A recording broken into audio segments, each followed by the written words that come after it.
이 시간 우리들에게 주실 하나님 말씀 찾겠습니다. 요한복음 15장 16절 말씀입니다. 너희가 나를 택한 것이 아니요 내가 너희를 택하여 세웠나니 이는 너희로 가서 열매를 맺게 하고 또 너희 과실이 항상 있게 하여 내 이름으로 아버지께 무엇을 구하든지 다 받게 하려 함이라. 아멘. 이 시간 말씀의 제목은 열매입니다. 올해도 벌써 시작하려는가 싶었는데 벌써 이렇게 4월 중순이 되었습니다. 농번기의 시즌이 왔습니다. 농부들이 밭에 씨를 뿌리는 파종하는 시기입니다. 농부들이 밭에 씨를 뿌리는데 씨를 뿌리는 분명한 목적과 이유가 있습니다. 그것은 가을에 풍성한 열매, 좋은 열매, 실한 열매를 기대하고 땅에 씨를 뿌리는 것입니다. 본문 말씀 1절에 보니까 나는 포도나무여 내 아버지는 농부라 너희는 가지라. 주님은 이 천국 복음을 가르치실 때 거진 이 비유를 들어서 설명하신 것을 우리가 알 수가 있습니다. 저 공중에 나는 새를 보라. 저 들에 핀 백합화를 보라. 자연 만물을 비유를 들어서 설명하신 것을 볼 수가 있습니다. 저 천국의 천상의 나라, 하나님 나라는 우리의 인생들의 육안으로 보여지거나 만져지거나 만질 수도 없습니다. 알 수가 없습니다. 그 영원한 세계, 그 나라는 오직 성령 안에서 성령께서 우리 영을 열어주셔야 보여지고 만져지기 때문에 성령께서 깨닫게 해주셔야 보여지고 만져지는 그 영원한 세계이기 때문에 주님은 천국 복음을 가르치실 때 늘 비유를 들어서 설명하신 것을 알 수가 있습니다. 하나님의 형상대로 지음받은 우리들에게 가장 큰 복이 뭘까? 그것은 우리 모두가 원하는 의식주, 이 의식주의 풍성한 삶으로 이 좋은 집에서 살고 또 좋은 차를 굴리고 또 먹을 것이 풍성한 우리 자녀들이 잘 되는 이 땅의 의식주의 복, 이러한 복을 많이 풍성하게 받아서 누리시기 바랍니다. 의식주의 풍성한 복을 받아서 선한 일에 앞장서시고 구제와 선교에 앞장서시기 바랍니다. 그리고 더 큰 복은 주 예수 그리스도를 온전히 믿어서 하나님을 잘 섬기는 하나님의 자녀의 권세를 누리는 영적인 복으로 영혼이 잘 되고 범사가 잘 되고 강건한 은혜와 축복을 받아 누리시기를 축복합니다. 본문 말씀에 보니까 우리를 택하여서 부르신 이유를 명확하게 밝히고 있는데 그것은 열매를 맺게 하시려고, 좋은 열매를 맺게 하시려고 우리를 지명해서 부르셨다라는 것입니다. 나는 포도나무에 너는 가지니 나는 포도나무요. 나는 포도나무요. 이 부분에서 우리가 주목해보면 주님은 왜 하필 나는 포도나무요 라고 자신을 포도나무로 비유하셨을까?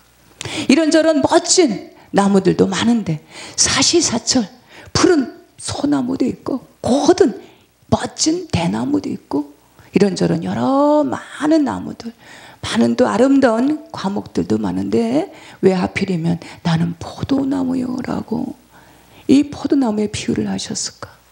이 포도나무를 살펴보면 그것은 유난히도 그 포도송이가 많은 열매의 그 열매를 살펴볼 수가 있습니다. 곧 포도나무의 몇몇 가지의 그 의미를 살펴보면 그 열매를 보면 당도가 다른 나무들, 다른 열매들보다 당도가 아주 높습니다. 두 번째로 그 알알이 맺혀 있는 그 포도나무 열매를 살펴보면 수많은 알알이 맺혀 있는 그 포도 그 열매에 보면 시간적인 의미를 두고 있음을 살펴볼 수가 있습니다. 매일매일 수많은 시간들, 그 시간적인 의미의 뜻을 담고 있는 것을 볼 수가 있습니다. 세 번째로 살펴보면 나는 포도나무에 너는 가지라 라는 의미를 좀 더 깊이 들여다보면 포도나무와 이 가지와의 밀착된 관계, 영적인 의미, 하나님과 성도 간에 뗄래야 뗄 수 없는 유기적인 관계, 영적인 비밀을 담고 있는 것을 살펴볼 수가 있습니다. 자연 만물들이 봄이 돼서 땅에 씨를 뿌리면 꽃이 피고 열매를 맺게 되듯이 결국에는 그 어떤 열매는 농부들의 마음을 흡족하기에는 좋은 열매, 실한 열매를 맺게 될 것이고, 그 어떤 열매는 농부들에게 근심을 주는 나쁜 열매, 무익한 열매, 쭉정이를 맺게 될 것입니다.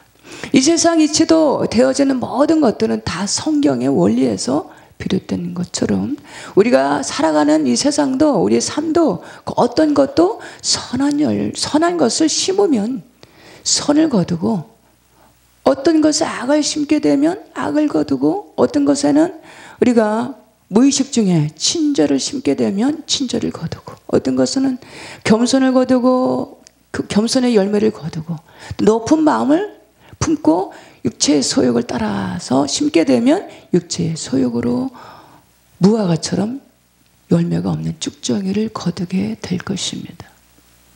성령으로 심게 되면 성령으로 좋은 열매를 맺고 성령이 좋은 열매를 맺게 된다라는 사실입니다. 갈라디아서 6장 말씀을 보니까 선을 행하다 낙심치 말지니 때가 이름에 거두리라. 마귀들이 하루는 경매가 벌어지게 되었는데, 이런저런 수많은 이 물건들을 잔뜩 쌓아놓고 판매를 하게 되었다고 합니다. 야, 이것도 팔고 저것도 팔아야지 하면서 각종 이런저런 수많은 물건들을 내다 놓고 팔다가 어느 물건 앞에서 딱 서서 멈춰서 더 이상 팔 수 없어 라고 해서 무엇인가 살펴봤더니 그것은 우리 인생들을 낙심케 하는 도구였다라고 합니다. 우리는 선을 행하다 낙심할 때가 무수히도 많습니다. 기도하다가, 열심히 기도하는데, 봉사하다가, 전도하다가 또 선을 행하는데 이렇게 저렇게 열매가 맺혀지지 않다 보니까 낙심할 때가 무수히도 많습니다. 선을 행하다 낙심치 말지니 때가 이름에 거두리라. 우리의 모든 것에는 분량이 있습니다. 때가 있습니다. 기도의 분량이 차고, 봉사의 분량이 차고, 전도의 분량이 차고, 선함의 분량이 차게 되면 반드시 때가 되면 열매가 맺혀지게 된다라는 사실입니다. 낙심하지 마시기 바랍니다. 주님만 바라보시기 바랍니다. 주님만 바라보시고 순종하시고 충성하시고 계속해서 쉬지 말고 기도하시고 계속해서 선한 일에 앞장서시기 바랍니다. 반드시 때가 되면 풍성하고 아름다운 열매를 맺게 하시는 줄 믿습니다. 5절 말씀에 너희가 나를 떠나서는 아무것도 할 수 없음이라. 나를 떠나서 아무것도 할 수 없다라고 주님은 아무것도 할 수 없다라는 것은 여기서 보니까 우리 스스로는 좋은 열매를 맺을 수 없다라는 사실입니다. 아담 이후의 모든 인류는 죄성을 지니고 탄생을 합니다. 마치 이 표범이 탄생할 때서부터 표범의 이 반점을 지니고 탄생하듯이 우리 인생들은 우리가 원하든 원치 않든 간에 우리 안에 죄성의 반점을 지니고 탄생을 합니다. 우리는 죄를 많이 지어서 죄인이 아니고 죄인이기 때문에 죄를 짓는다라는 사실입니다. 이런 우리 인생들은 스스로 좋은 열매를 맺는 것은 무던히도 애쓰고 무던히도 힘쓰고 무던히도 노력하고 인내하며 수고를 해야 겨우겨우 좋은 열매를 맺을 수 있다라는 사실입니다. 반대로 나쁜 열매 맺는 것은 그 어떤 노력을 하지 않아도 굳이 애쓰고 힘쓰지 않아도 이 마음과 우리 마음과 생각대로 우리가 하고 싶은 대로 하면 그 어느 순간에는 열매가 저절로 열매를 맺게 하는 것인데 그것은 바로 나쁜 열매가 맺게 된다라는 사실입니다.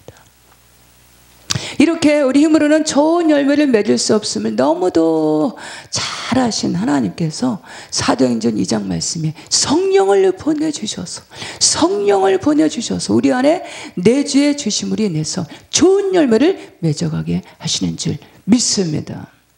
우리 콜링해서 지명해서 부르신 목적이 좋은 열매를 맺기 위해서 좋은 열매를 맺기 위해서 우리를 부르셨다라는 사실을 확연하게 명백하게 기록하고 있습니다.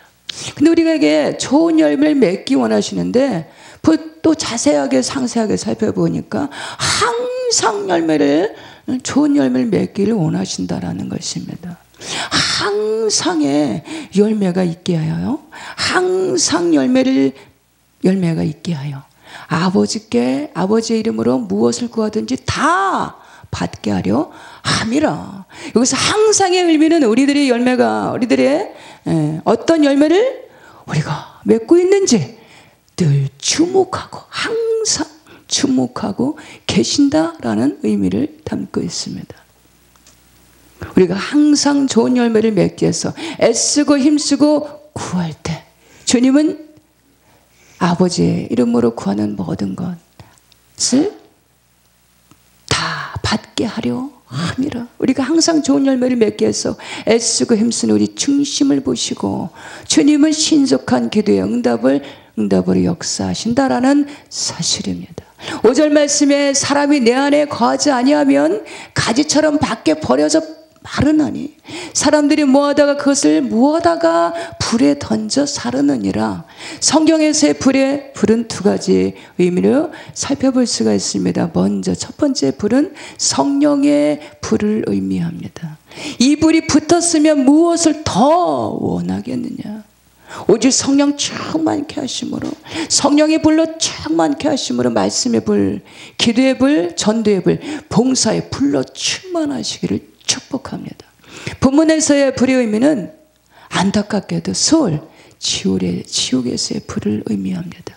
만약에 수많은 시간이 흘렀음에도 불구하고 계속해서 그 어떤 좋은 열매가 보이지 않는다라면, 계속해서 나쁜 열매를 맺어가게 된다라고 하면 가지가 돼서, 마른 가지가 돼서 사람들이 그것을 모아다가 불에 던져 사른다라는 사실입니다. 계속해서 좋은 열매가 없다라면 마른 가지가 되어서 포도나무에서 떨어져 나가게 된다라는 사실입니다. 열매가 없는 가지, 나쁜 열매를 계속해서 맺게 될 때 포도나무에서 떨어져 나가게 된다. 주님과 상관없는 무관한 인생이 된다라는 사실입니다. 좋은 열매를 맺어가기 위해서 오직 성령 충만케 하심으로 주님의 포도나무에 잘 밀착되어 붙어있는 견실한 나무가 되심으로 좋은 열매 풍성하게 맺어가시기를 맺어가시는 승리자 되시기를 축복합니다. 우리를 부르신 목적, 좋은 열매를 찾으시는 하나님께서 매일매일의 포도송이처럼 수많은 시간들, 수많은 나날들, 올해도 벌써 3분의 1이 지나가고 있습니다. 지금 현재의 나의 모습은 과연 어떠한 열매를 맺고 있을까? 우리 자신을 돌아보시는, 성찰하시는 이 시간이 되었으면 좋겠습니다. 먼저 좋은 열매를 맺기 위해서는 2절 말씀에 보니까 자신을 깨끗게 하는 것입니다. 회개에 민감한 심령이 되는 것입니다. 우리는 죄를 지어서 죄인이 아니고 죄인이기 때문에 죄를 짓는다라는 것입니다. 원치 않는 죄를 짓는 것, 연약해서 죄를 짓는 것도 문제지만 죄를 짓는 것보다 더 심각한 것은 회개에 무딘 심령이 더 심각하다라는 사실입니다. 회개를 늘 가까이 하는 심령이 있는데 그러한 심령은 남들보다 더 많은 죄를 지어서가 아니라 깨닫게 하시는 하나님의 회개의 은총이 임한 것입니다. 우리들에게 늘 회개에 민감한 심령으로 깨닫게 하신 은혜를 주심에 감사하시기 바랍니다. 주님께서 이 땅에서 제일 먼저 선언하신 말씀은 회개하라, 천국이 가까이 왔느니라 입니다. 우리나라에 이반 종파가 144개나 있다고 합니다. 그 중에 이단들의 특징이 뭘까? 이단들의 특징은 회개하라, 천국이 가까이 왔느니라, 이 회개를 촉구하지 않는다라는 사실입니다. 회개하면 삽니다. 회개하면 묶이고 매이는 문제들이 풀어집니다. 하마르티아. 회개하면 깨닫게 하시는 은혜를 주셔서 부지런히 회개의 은혜를 구하시는 우리 모두가 되시기를 바랍니다. 7절 말씀에 두 번째로 좋은 열매 맺기 위해서는 구하는 것입니다. 쉬지 말고 기도하는 것입니다. 기도는 제 아무리 강조해도 지나치지가 않습니다. 지금 이 시대는 기도의 소리가 작아지는, 기도가 희미해져가는 기도의 부재입니다. 우리 성도들이 이방인들과 별반 차이가 없는 그 이유가, 요인이 무엇일까? 기도의 부재, 기도의 쉼, 기도하지 않아서입니다. 기도의 결론은 오직 성령 충만함입니다. 술 취하지 말라 이는 방탕한 것이니 오직 성령의 충만함을 받으라. 이 세상 신들이 싫어하는 몇몇 가지가 있는데, 먼저는 회개하는 것을 싫어합니다. 또 다른 하나는 쉬지 않고 기도하는 것을 무지무지 싫어합니다. 악한 영들은 오늘도 이렇게 우리 성도들을 향해서 속삭입니다. 이처럼 최첨단의 시대에 무슨 기도를 쉬지 않고 기도하냐? 인간 로봇 AI가 등장하는 이 시대에 인공지능으로 심장 박동기를 달면 거진 숨이 멎어가는 심장의 심장 박동기를 다니까 그 다음날로 살아나서 거진 정상인들처럼 회복하는 이 최첨단의 시대에 무슨 쉬지 말고 기도하냐? 그냥 실력을 쌓아야지 라고 하면서 속삭이면서 계속해서 쉬지 않고 기도하는 일을 방해합니다. 쉬지 않고 기도하면 회복이 있습니다. 쉬지 않고 기도하면 응답하심이 있습니다. 쉬지 않고 기도하면 변화가 일어납니다. 문제가 해결됩니다. 열매가, 좋은 열매가 맺혀집니다. 성령 충만함으로 권능이 임합니다.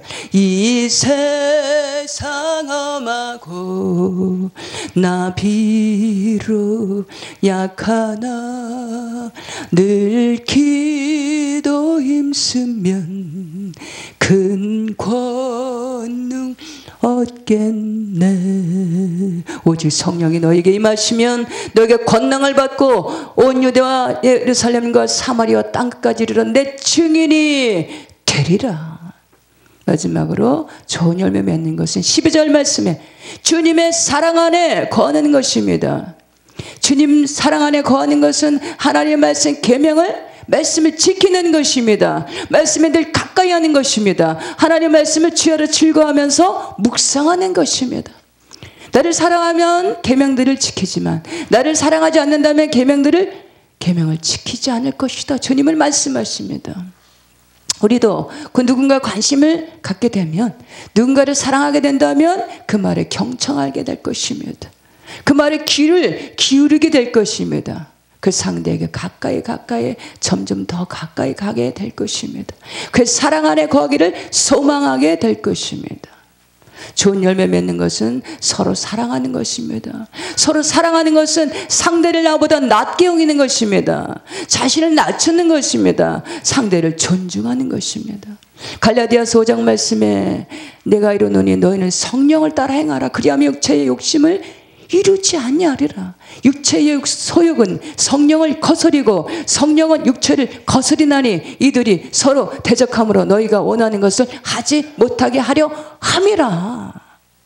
성경 인물들이 대략 2930명 중인데 그 정도에서 대략 2930명 정도가 된다라고 합니다.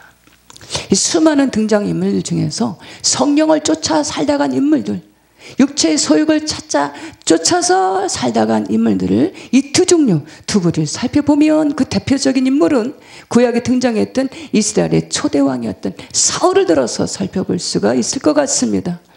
초대왕 사울은 그가 왕으로 등극할 당시에는 그의 모습은 아주 겸손한 자였습니다.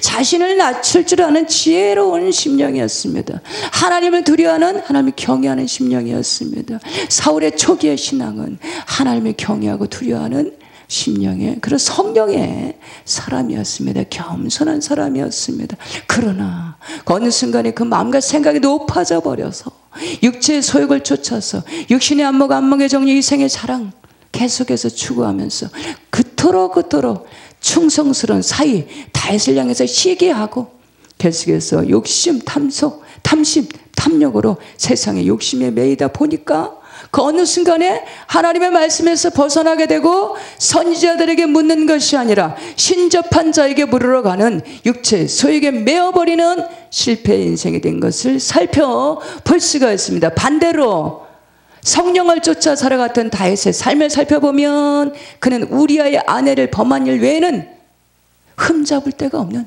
하나님을 경외하는 이 말씀의 계명을 따라 살아가는 신실한 신앙인이었습니다. 너는 내 마음에 합한 자야. 내 뜻을 다 이루리라. 하나님께 극찬을 들었던 다윗, 그 신앙이 고스란히 담겨있는 시편 150편 중에 73편의 말씀을 상세하게 살펴보면 다윗의 신앙이 고스란히 담겨있는 것을 우리가 볼 수가 있습니다. 목동 시절에 하나님을 만나서 하나님을 경외하고 계명들을 지키면서 이 계명의 말씀 지키기 위해서 무단히도 참고 인내하며 원수까지 용서하는 뼈를 깎는 아픔도 참고 인내하면서 살아갔던 신실한 그의 모습을 살펴볼 수가 있습니다. 여러 성경의 훌륭한 인물들 중에서 이 다윗에게는 하나님을 향한 특별한 신앙이 하나 더 있었는데 그것은 하나님을 향한 사랑이었습니다. 나의 힘이 되신 여호와여 내가 주를 사랑하나이다. 시편 말씀에 그의 행적이 들려있는 73편 말씀을 구구절절히 살펴보면 그가 하나님 향한 사랑이 어땠는지 하나님 향한 고백을 살펴볼 수가 있습니다. 역대상 15장 말씀에 보면 다윗이 하나님을 향한 사랑이 어떠했는지 잘 묘사되어 있습니다. 법궤를 옮기는 과정에서 그 큰 행사를 치르는 국가적인 행사에 온 나라 백성들이 모여있는 그 지켜보는 자리에서 여러 성가대를 조직하고 그들에게는 성가 가운을 세마포를 입히고 자신은 베옷을 입고 그 당시에 다윗의 위치는 최전성기 시절이었으며 유명세를 떨치는 그 와중에도 그는 여호와 하나님을 진심과 전심으로 사랑함으로 법궤 앞에서 허리춤이 끌려서 내려가는 것도 모른 채 춤을 춥니다. 저만 치서 이 미갈이 그 모습을 보고 없이 여길 정도로 그 모습은 그렇게 낮아져서 하나님 앞에서 춤을 춥니다. 나의 힘이 되신 여호와여 내가 주를 사랑하나이다. 나의 사랑을 입은 자들이 나의 사랑을 입으며 우리들은 누구를 가까이 하느냐에 따라서 그를 닮게 되어 있습니다. 부부들도 보면 아웅다웅하면서 동거동락하면서 어느 순간에 보면 성격도 닮아있고 모습도 닮아있는 것을 볼 수가 있습니다. 미국에 어니시스라는 사람이 바위 얼굴이라는 사람이 있는데 그는 자기 집 주변에 바위가 있었다고 합니다. 그래서 오고 가면서 그 바위를 관심 가지고 자꾸 보게 되다 보니까 어느 순간에 보니까 자기의 모습, 자기 얼굴이 바위를 닮아 있는 것을 보고 깜짝 놀랐다라고 합니다. 우리가 진심으로 주님을 사랑한다면 주님을 닮아가는 우리 모습들이 열매를 그 모습들로 우리가 주님 닮은 모습들로 열매를 맺어가게 하시는 줄 믿습니다. 우리 성령 충만하심으로 우리 주님을 닮아가는 우리 모두가 다 되시기를 주님의 이름으로 축복합니다. 본문 말씀 읽고 마치겠습니다. 너희가 나를 택한 것이 아니오 내가 너희를 택하여 세웠나니 이는 너희로 가서 열매를 맺게 하고 또 너희 과실이 항상 있게 하여 내 이름으로 아버지께 무엇을 구하든지 다 받게 하려 함이라.